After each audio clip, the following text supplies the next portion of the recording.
Mina!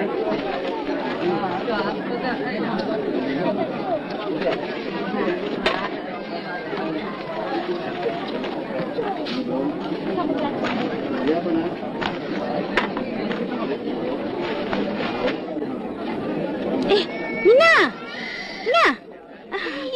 Ya, apa khabar? Baik. Mari kita cakap kat sana. Mari, jom.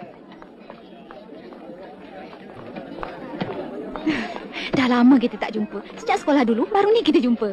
Berjumpa juga kita akhirnya ya. Yuni tinggal kat mana sekarang? I tinggal di UK. UK, United Kingdom? No lah, sikit bawah. Mana tu? Ulu Kelang. Oh, You tinggal kat mana? I tinggal di KG. Apa tu KG?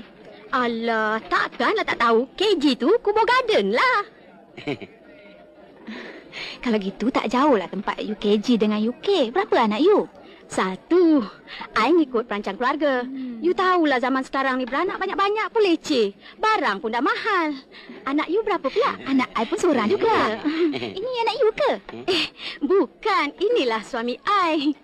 Suami? Tengok sikitlah Cik Puan. Saya ni bukan budak. Suaminya tahu. Maafkan I ya. I don't mind. Comel husband you. Thank you. I pergi dulu ya. Bye. Bye. I ingat kawan you ni tak ada baca lah. Pula?